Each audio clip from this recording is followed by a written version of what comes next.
السلام علیکم. State view سے میں ہوں شہزاد خان، اور آج میرے ساتھ جو شخصیت موجود ہیں ان کا نام ہے سید امجد گدیری. دیرکوٹ بار ایسوسی ایشن کے صدر ہیں، نو منتخب صدر ہیں، اور مسلسل 3 بار انہوں نے دیرکوٹ بار ایسوسی ایشن کے جو الیکشن جیتے ہیں، اور مجموعی طور پر 5 بار دیرکوٹ بار ایسوسی ایشن کے یہ صدر رہ چکے ہیں. سب سے پہلے آپ کا شکریہ، آپ نے گدیری صاحب ٹائم دیا. یہ بتائیں کہ ابھی آپ دبئی کے دورے پہ ہیں، کیسا آپ کو دبئی لگا اور دورے کا مقصد کیا تھا؟ بسم اللہ الرحمن الرحیم. شکریہ شہزاد صاحب، میں آپ کا اور آپ کے توسط سے آپ کے ادارے اسٹیٹ ویوز کا شکریہ ادا کرتا ہوں کہ آپ نے اپنے قیمتی وقت سے وقت نکالا اور یہاں میں بیٹھ کے گفتگو کرنے کا موقع ملا. تو بنیادی طور پہ تو یہ جو میرا دورہ تھا یہ نجی نوعیت کا تھا، لیکن یہاں پہ ہماری جو کمیونٹی آباد ہے، کشمیر کمیونٹی، اس نے جو یہ دورہ تھا اس کو سماجی بھی کہہ سکتے ہیں، اس کو سیاسی رنگ بھی دیا گیا. اور پھر الحمدللہ میں نے مختلف جس مقصد کے لیے بنیادی طور پہ میں آیا تھا وہ ہے کہ دبئی کو دیکھ سکیں کہ یہاں پہ جو ہے یہاں کے لوگوں نے کس طرح سے ترقی کی اور کس طرح سے اپنے عوام کے لیے جو ہے ایک بہتر مستقبل کے لیے انہوں نے پیش بندی کی. اچھا، یہ بتائیں کہ آپ نے ابتدائی تعلیم کہاں سے حاصل کی، اور جو وکالت کا پیشہ ہے وہ آپ نے کہاں سے جو ہے وہ شروع کیا؟ دیرکوٹ سے ہی آپ کی تعلیم ہے یا دیرکوٹ سے باہر، اور وکالت آپ نے کہاں سے شروع کی؟ بنیادی طور پہ میری ابتدائی تعلیم جو ہمارا گاؤں ہے چمن کوٹ، میٹرک تک تعلیم میں نے وہاں سے حاصل کی ہے. اس کے بعد دیرکوٹ کالج میں پڑھتا رہا ہوں، انٹر کالج تھا اس وقت، پھر ڈگری کالج بنا، وہاں سے تعلیم حاصل کی. اور لا جو میں نے وہ کراچی سے کی ہے. کراچی سے لا کرنے کے بعد میں پریکٹس آپ نے کہاں کی؟ میں ابتدائی طور پہ دیرکوٹ سے اسٹارٹ کی، اور دیرکوٹ سے 2001 میں نے وکالت میں سٹارٹ لیا، اور 2006 تک مسلسل وکالت کے پیشے سے منسلک رہا.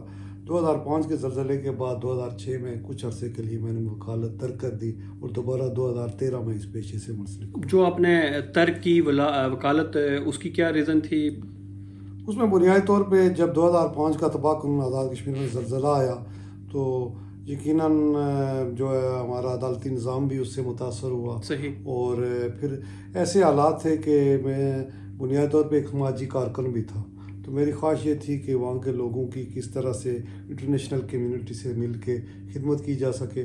تو مجھے ایسی ایک اپارچونیٹی ملی کہ کچھ ترکش اور سوئس این جی اوز کا ایک کنسورشیم تھا، اس کے ساتھ کام کرنے کا موقع ملا. اور اس کے بعد پھر آزاد کشمیر میں اے جے کے رورل سپورٹ پروگرام کا جب قیام عمل میں آیا تو مجھے وہاں بھی کام کرنے کا موقع ملا، اور 2013 تک وہاں رہا میں. اور پھر 2013 سے مسلسل اس وقت تک میں وکالت کے پیشے سے منسلک ہوں. اچھا، یہ بتائیں کہ آپ وکالت کے پیشے سے منسلک ہیں، اور اس وقت تک آپ کس کیس کو آپ سب سے زیادہ اہمیت دیتے ہیں، یا آپ کے نزدیک کون سا کیس جو آپ کے پاس آیا اور اس کے بعد اس متاثرہ شخص کو انصاف ملا، اور آپ پہ فخر سے بتا رہے ہوں کہ میں نے فلاں شخص کا یہ کیس لڑا اور اس کو یہ انصاف ملا ہے؟ بنیادی طور پہ شہزاد صاحب کیس سارے ہی اہمیت کے حامل ہوتے ہیں، اور ہمارے پاس جو بھی کوئی آتا ہے کلائنٹ وہ ہمارے لیے کیس اہم ہی ہوتا ہے. لیکن ایک کیس جس کی جو ہے آپ یہ کہہ سکتے ہیں کہ ہمیں ایسا موقع ملا ہے دنیا اور آخرت اپنی سیدھی کرنے کا، وہ دیرکوٹ کی تاریخ کا پہلا جو توہین رسالت کا کیس تھا. اس میں مجھے پیش ہونے کا موقع ملا ہے، اور الحمدللہ دیرکوٹ میں اس آدمی کو سزائے موت بھی ہوئی ہے. اس کی تھوڑی سی اگر تفصیل بتا دیں، وہ توہین رسالت کس نے کی اور اس کو سزائے موت جو وہ ہوئی؟ شفیق نامی ایک شخص تھا، اور میرا خیال ہے کہ یہ ایسی گفتگو ہے کہ اس کو میں یہ سمجھتا ہوں کہ کبھی بھی گفتگو کرنی ہی نہیں چاہیے. ٹھیک ہے، میں سمجھ گیا. اچھا، یہ بتا دیں کہ آزاد کشمیر جو سیاست ہے اس میں برادریوں کا بڑا عمل دخل ہوتا ہے. جو وکلا برادری کی سیاست ہے، کیا اس میں بھی برادریوں کا عمل دخل ہوتا ہے؟ بدقسمتی سے آزاد کشمیر میں ہر چیز جہاں زوال پذیر ہے وہاں وکلا کی سیاست میں بھی اس کا عمل دخل ہے. لیکن ہماری جو تحصیل بار ایسوسی ایشن ہے اس میں الحمدللہ آپ یہ کہہ سکتے ہیں کہ ایسی صورتحال نہیں ہے. ڈیفینیٹلی اس کی یہ صورتحال نہیں ہوگی، تبھی آپ 5 دفعہ الیکشن وہاں پہ جیت چکے ہیں. اچھا، اس کے بعد ساتھ ساتھ یہ بتائیں کہ آپ کے ایک سیاسی وابستگی جو ہے وہ مسلم کانفرنس کے ساتھ ہے، تو کیا ایک وکیل کو کسی سیاسی جماعت کے ساتھ یہ سیاسی ایفیلیشن رکھنی چاہیے؟ جی کیوں نہیں. وکلا جو قائد اعظم محمد علی جناح بانی پاکستان تھے وہ مسلم لیگ آل انڈیا مسلم لیگ کے صدر رہے. انہوں نے ایک سیاسی کارکن کے طور پہ کام کیا. تو وکیل کی وابستگی تو کیا انصاف کے تقاضے پورے ہو سکتے ہیں کہ اگر ہاں یہ بات آپ کی درست ہے کہ ٹائم مینجمنٹ جی. وہ بنیادی ہے کہ بنیادی طور پہ آپ جس پیشے سے منسلک ہیں اس کو ٹائم کتنا دے رہے ہیں. آپ کا وہ پیشہ متاثر نہیں ہونا چاہیے. آپ کا وہ کلائنٹ جو ہے جو آپ کے پاس انصاف کے لیے پہنچتا ہے وہ متاثر نہیں ہونا چاہیے. تو سیاست تو کوئی بری بات نہیں. تو آپ جس طرح آپ کی ایک مسلم کانفرنس کے ساتھ افیلیشن ہے تو مسلم کانفرنس کے ہی لوگ آپ کے پاس آتے ہیں یا دوسری جماعتوں کے ساتھ جن کا افیلیشن ہے وہ بھی آپ کے پاس ایک متاثرین کی صورت میں آتے ہیں؟ میرے پاس ہر طرح کے لوگ آتے ہیں جی. اور زیادہ کیسز میرے جو پاس جو ہیں وہ مسلم کانفرنس کے جو مخالفین ہیں ان کے. اچھا یہ بتا دیں کہ آپ ظاہر ہے سردار عبدالقیوم خان صاحب کا بھی دور دیکھا ہوا آپ نے, تو کیسا پایا آپ نے, ان کی شخصیت کے بارے میں آپ کیا کہیں گے؟ سردار عبدالقیوم خان صاحب ایک ریاست کی بڑی شخصیت تھے جی. اور ان کو جب موقع ملا آزاد کشمیر کی سیاست میں تو یقیناً اس دور کا موازنہ اس دور سے نہیں کیا جا سکتا. صحیح. تو آپ یہ کہہ سکتے ہیں کہ سردار قیوم صاحب کا جو دور تھا یا سردار قیوم صاحب کی جو سیاست تھی اس دور کے کارکن بھی آج میسر نہیں ہیں. تو ظاہر ہے پھر ہر چیز روبہ زوال ہے اور یہ ہمارا سیاست کا جو نظام ہے یہ بھی اسی زوال کا شکار ہے. اور آزاد کشمیر کے حالات آپ دیکھ رہے ہیں کہ کیا حالات ہیں. اچھا پاکستان میں ہم دیکھتے ہیں جو وکلا ہیں ان کی باہری فیسیں ہوتی ہیں, تو آپ وہاں پہ کیا اپنے کلائنٹ سے چارج کرتے ہیں؟ نارمل فیس ہے آپ کی یا آپ کی بھی باہری فیس ہے؟ یہ ایسا سوال ہے کہ جس کا جواب ممکن نہیں ہے. یہ ایک وکیل اور کلائنٹ کے آپس کا معاملہ ہوتا ہے. بعض میں اوقات یہ ہوتا ہے کہ فیس کے بغیر بھی بعض کیس دیے جا سکتے ہیں. وکیل کے لیے اہمیت فیس کی نہیں ہوتی ہے, لیکن جو بہت اہمیت ہوتی ہے ہمارے جو استاد ہیں وہ ہمیں بتایا کرتے تھے کہ جب آپ کسی کے وکالت نامے پہ دستخط کر لیتے ہیں جی. اس کا مطلب ہے کہ آپ کے اور اس کے درمیان ایک ایگریمنٹ ہو گیا. تو کبھی ایسا بھی ہوا ہے کہ جو آپ نے جس کا کیس لیا, جو آپ کے مخالف جو ہوگا, آپ کو دوران کیس پتہ چلا ہے کہ وہ رائٹ پہ ہے تو آپ نے کیس چھوڑ دیا ہو؟ ہاں کئی بے شمار واقعات ایسے آتے ہیں. تو آپ نے اس بیس پہ کیس نہیں لیا؟ کیس بالکل ہم بتا دیتے ہیں ان کو, یہ کہتے ہیں کلائنٹ کو کہ یہ آپ کا کیس نہیں بن رہا ہے, اس میں وقت کا بھی ضیاع ہے, اس میں جو ہے آپ کے پیسے کا بھی ضیاع ہے, اس کو آپ صلح کی طرف لے جا سکتے ہیں. اچھا دیرکوٹ کے بارے میں یہ ظاہر ہے میرا بھی حلقہ وہیں پہ ہے, تحصیل میری بھی وہی ہے, تو وہاں پہ کرائم کا ریشو بڑا کم ہے. تو کیا کہیں گے اس بارے میں کہ میں صحیح کہہ رہا ہوں وہاں پہ کرائم بہت کم ہے؟ بالکل آپ ٹھیک کہہ رہے ہیں. دیرکوٹ میں کرائم کا ریشو کم ہے, لیکن وقت کے ساتھ ساتھ جو ہے چھوٹے موٹے کرائم وہاں پہ ہو رہے ہیں. اور کس میت کے کیس آپ کے پاس آ رہے ہیں؟ اب جو کیسز جو زیادہ جو چیز ہے آزاد کشمیر میں بڑھتی ہوئی جو بے روزگاری ہے, جی. مہنگائی ہے, اس کی وجہ سے ہمارا جو نوجوان طبقہ جو ہے وہ منشیات کی طرف جا رہا ہے. تو اس سلسلے میں ہماری حکومتوں کو بھی توجہ دینی چاہیے کہ نوجوانوں کو انگیج کیا جائے. کہ صحیح. اچھا مسلم کانفرنس کے بارے میں بتا دیں کہ ٹوٹ پھوٹ کا شکار ہو گئی اور آج پورے آزاد کشمیر میں صرف ایک سیٹ ہے, وہ بھی سردار عتیق احمد خان صاحب جو ہیں اس حلقے سے وہ جیتے ہیں اور ایک سیٹ ہے. اس کی ٹوٹ پھوٹ کا آپ ایک سیاسی کارکن ہونے کے ناطے یہ بتائیں کہ کون ذمہ دار ہے؟ دیکھیں ٹوٹ پھوٹ کا ذمہ دار آپ کسی کو ٹھہرا نہیں سکتے مسلم کانفرنس کی لیڈرشپ سے. جی. اب یہ ہے کہ جب تک حالات ٹھیک تھے, پاکستان کی فیڈرل گورنمنٹ کے حالات مسلم کانفرنس کے ساتھ ٹھیک رہے, یہی لوگ مسلم کانفرنس کے ساتھ جو آزاد کشمیر کی آج مختلف جماعتوں میں لیڈرشپ کے طور پہ بھی موجود ہیں, ایم ایل ایز کے طور پہ بھی موجود ہیں, وہ مسلم کانفرنس کے ساتھ وابستہ رہے. تو اب یہ نہیں کہہ سکتے کہ ٹوٹ پھوٹ کا ذمہ دار کون ہے, لیکن ایک بات جس پہ بڑے اطمینان سے آپ کا تعلق بھی اسی حلقے سے ہے, میرا تعلق بھی اسی حلقے سے ہے, کہ آزاد کشمیر کی لیڈرشپ میں جب سردار عتیق احمد خان کا مقابلہ نہیں کیا جا سکا تو پھر جو ہے مختلف سیاسی رہنماؤں نے تحریک انصاف کی, پیپلز پارٹی کی یا مسلم لیگ نواز گروپ کی حمایت حاصل کر کے تو وہ مقاصد حاصل کیے. اچھا جمعہ نیلا بٹ آپ ہر سال بناتے ہیں 23 اگست کو, اس کی کیا حیثیت ہے؟ آپ کے مخالفین اس دن کو مانتے ہی نہیں ہیں. شہزاد صاحب بنیادی طور پہ یوم نیلا بٹ جو ہے وہ تحریک آزادی کشمیر کا نقطۂ آغاز ہے، اور اس نقطۂ آغاز کے اس تجدید عہد کے طور پہ منایا جاتا ہے کہ یہاں سے تحریک آزادی کشمیر کا آغاز ہوا تھا۔ اب یہ ہے کہ کوئی ایسا مقام آزاد کشمیر میں اس وقت آپ نہیں کہہ سکتے کہ جہاں سے تحریک کا آغاز ہوا ہو، اس کے متبادل کے طور پہ۔ لیکن میں ایک بات آپ سے کرنا چاہ رہا ہوں کہ سید بشیر حسین جعفری صاحب کو آپ جانتے ہوں گے، جی ان کا کالم بھی موجود ہے۔ ان سے جب ہم نے انٹرویو کیا تو انہوں نے یہ کہا کہ یہاں سے تحریک کا آغاز نہیں ہوا تھا۔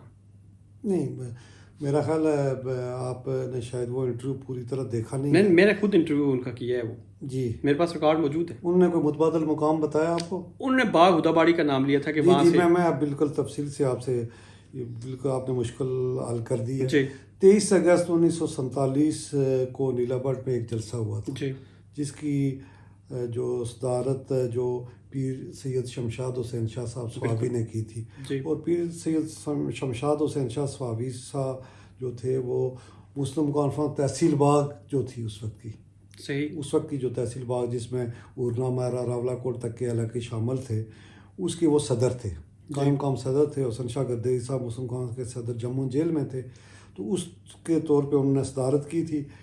اب یہ ہے کہ 23 اگست کو جو وہاں پہ جلسہ ہوا، وہاں پہ ایک عہد لیا گیا ٹھیک، کہ مہاراجہ سے کچھ مطالبات رکھے گئے، اگر یہ مطالبات پورے نہیں ہوتے ہیں تو وہاں پہ یہ عہد دیا گیا تھا کہ جو ہے ہم جہاد کریں گے۔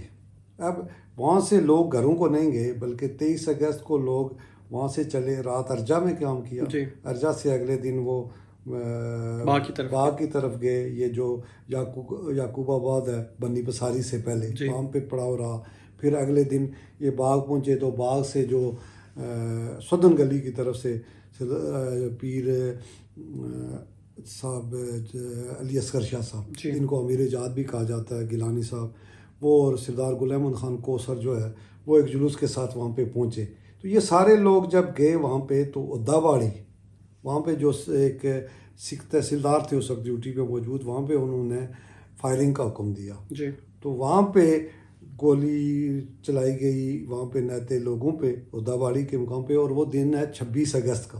تو اب آپ خود کہہ سکتے ہیں کہ دیکھتے ہیں کہ 23 اور 26 میں 3 دن کا گیپ ہے۔ 3 دن کا گیپ ہے، تو یہاں سے اگر یہ لوگ نہ چلتے، وہاں پہ تک نہ جاتے ادا باڑی تک، تو یہ تحریک کا آغاز تو نیلا بٹ سے ہو گیا تھا۔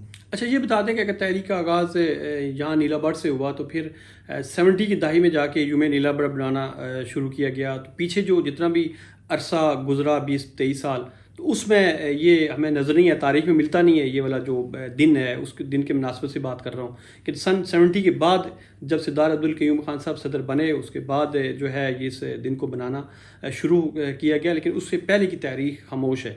دیکھیں، آزاد کشمیر میں جو ڈیولپمنٹ کا دور ہو، آزاد کشمیر میں سیاسی دور ہو، آزاد کشمیر میں اداروں کے قیام کی بات ہو، وہ 70s کے بعد ہی آپ کو ملے گی۔ ٹھیک، جو 70 سے پہلے کا دور ہے اس میں آزاد کشمیر میں جو ہے کوئی باقاعدہ سے سیاسی جماعتیں موجود نہیں تھیں، باقاعدہ سے الیکشن کا نظام موجود نہیں تھا، اور پھر رسل و رسائل ایسے تھے کہ وہاں کسی جگہ تک عام آدمی کی پہنچ بھی ممکن نہیں تھی۔ تو جب 70 میں مسلم کانفرنس کی حکومت سردار عبدالقیوم خان صاحب زید اول صدر بنے، تو جہاں پہ آزاد کشمیر میں ادارہ جاتی جو تعمیر و ترقی کے معاملات ہیں، یا پہلی دفعہ PND کا جو محکمہ آزاد کشمیر میں 1970 میں قیام میں عمل میں آیا، تو اس کے ساتھ ساتھ نظریاتی تربیت کے لیے یہ نیلا بٹ کے مقام سے یہ جو ہے اس کو منانا شروع کیا گیا۔ اچھا آخری آپ سے سوال کروں گا، یہ بتا دیں کہ سردار عبدالقیوم خان صاحب کو مجاہد اول بھی کہا جاتا ہے، تو اس کے ساتھ یہ مطلب میرا سوال یہ ہوگا کہ ان کے ساتھ دوسرے لوگ بھی شامل ہوئے ہوں گے، تو پھر وائے کہ ہم صرف ایک شخصیت کو ہم آج مجاہد اول کا جو ٹائٹل دے رہے ہیں، باقی جو ان کے ساتھ لوگ تھے تو کیا وہ بھی اس تحریک کا حصہ نہیں تھے، یا وہ بھی مجاہد اول نہیں کہلائیں گے؟ سردار عبدالقیوم خان صاحب مجاہد اول کے ساتھ میرا اچھا خاصا ٹائم گزرا ہے، اور مجھے یہ بھی اعزاز حاصل ہو رہا ہے کہ ان کے ساتھ لکھنے پڑھنے کا ٹائم بھی گزرا ہے، اور کئی انٹرویوز میں نے ان کے کیے۔ انہوں نے کبھی اپنے آپ کو مجاہد اول کے طور پہ انہوں نے کبھی کلیم نہیں کیا۔